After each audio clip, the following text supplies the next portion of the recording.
déjà imaginé comment naissent une simple goutte de parfum? Derrière chaque flacon, il y a une histoire, des mains et un rêve. Aujourd'hui, je vous invite à découvrir ce voyage invisible qui transforme une idée en émotion. My name is Clifton. Welcome to Goutte Parfumée, the place where perfumery is democratized and every fragrance becomes a truly unique experience. Avant qu'un parfum existe, il y a toujours une vision. Cette vision, c'est le rôle du directeur artistique ou du créateur de la marque.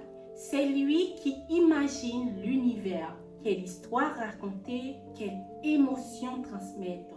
Une fois que cette vision posée, il fait appel au nez, le parfumeur. Ensemble, ils définissent ce qu'on appelle un brief créatif. Le brief, c'est la boussole de toute la création. Parfois, c'est un document précis, une simple conversation. Mais toujours, il définit l'essence du projet. Quelle ambiance doit-on créer? Quelle matière première mettre en avant?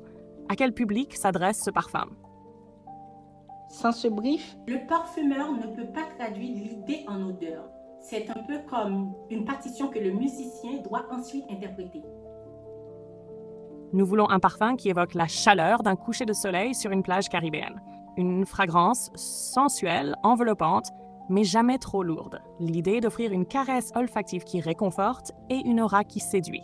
Le parfumeur rentre en scène, son rôle est de traduire des mots du brief en odeur réelle. Il sélectionne ses matières premières, compose des accords, imagine la structure du parfum. Pour évoquer la chaleur du coucher de soleil sur la plage caribéenne, il pourrait choisir en tête de la bergamote et mandarine pour amener de la fraîcheur, rehaussé d'une touche de noix de coco lactée qui évoque la plage. En cœur, la fleur de tiare et le jasmin sambac diffusent une sensualité solaire relevée d'un accord de rhum épicé comme un clin d'œil caribéen.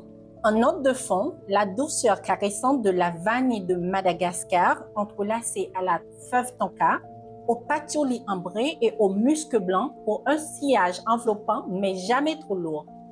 L'évaluateur olfactif, souvent oublié, mais pourtant c'est lui qui sent les essais du parfumeur, il guide, qui ajuste, qui recadre si nécessaire. Ensuite intervient le chimiste ou formulateur. Son rôle est capital. Il transforme l'idée du parfumeur en un produit stable et sûr. Il vérifie la solubilité dans l'alcool, la couleur du jus, ainsi que la compatibilité avec les futurs flacons. Sans lui, le parfum pourrait changer, se troubler ou devenir instable.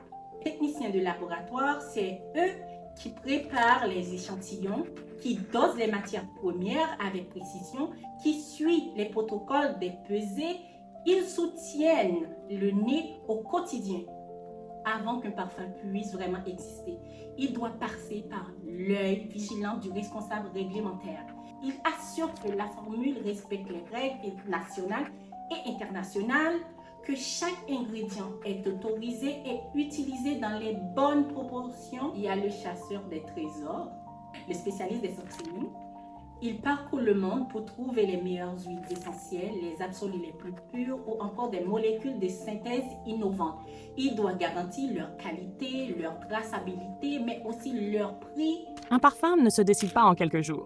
Il faut souvent entre 50 et 200 essais avant que le créateur ou le directeur artistique dise enfin « c'est celui-là ». Et c'est à ce moment-là seulement que le parfum reçoit aussi son nom définitif, celui qui portera son histoire auprès du public. Si le parfum est une émotion et le flacon, rien n'est laissé au hasard. Sa forme, son poids, sa couleur racontent déjà une histoire avant même que l'on découvre l'odeur. Ce sont le directeur artistique et designer qui imaginent ensemble la silhouette du flacon. Rondeur douce, ligne épurée, vert coloré ou translucide, leurs croquis deviennent des plans techniques. L'ingénieur verrier doit traduire en réalité. Le mouleur fabrique d'abord les moules en acier. Le verre fondu y est soufflé ou pressé, puis refroidi et démoulé. Chaque flacon passe ensuite un contrôle qualité. La moindre bulle ou fissure, et il est écarté. Quand la forme est validée, on passe à la décoration. Les sérigraphes impriment le nonce, les métalliseurs ajoutent des finitions dorées ou colorées, et parfois des graveurs viennent apposer un détail unique. Le bouchon, lui, est fabriqué séparément dans des matières comme le bois, le métal ou la résine. Un flacon n'est rien sans son étui. La première chose que l'on découvre en boutique, là encore, une équipe intervient.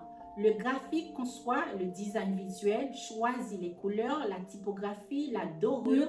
Les papetiers et cartonniers et les imprimeurs travaillent les détails. Chaque étui est pensé pour protéger le flacon, mais aussi pour séduire le regard.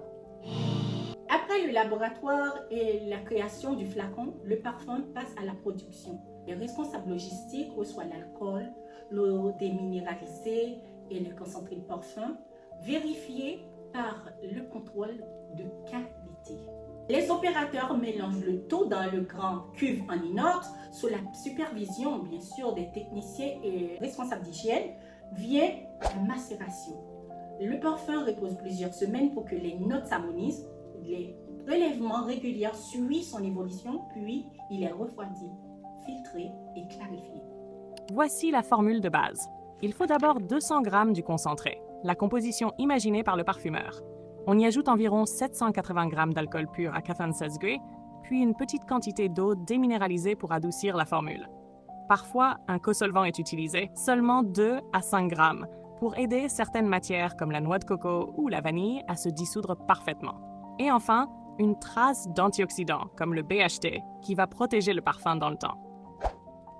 La mise en flacon, remplissage, sertissage du spray, pose du bouchon, étiquetage et mise en boîte. Enfin, le contrôle qualité compare le flacon aux standards validés par le parfumeur. Si l'odeur, couleur et spray sont conformes, le lot est prêt à être expédié. Le marketing prend le relais. Campagne visuelle, réseaux sociaux, storytelling, fixation des prix, positionnement, merchandising, présentoir, connaît au magasin. Tout est pensé pour attirer le regard. Relations presse et influence diffusent le parfum, envoie aux journalistes, coffret aux créateurs de contenu, événements privés, les soirées, les pop-up lancements. C'est là que le parfum relève au public. Un jus devient une histoire que chacun peut porter sur sa peau. Créer un parfum, ce n'est pas seulement mélanger des essences, c'est réunir des dizaines de métiers, de l'art au savoir-faire pour donner naissance à une émotion invisible. Et cette émotion, c'est vous qui lui donnez vie. Merci du fond du cœur d'avoir partagé ce moment avec moi. Abonnez-vous pour ne pas rater l'épisode 2. Je vous promets, il sera encore plus passionnant.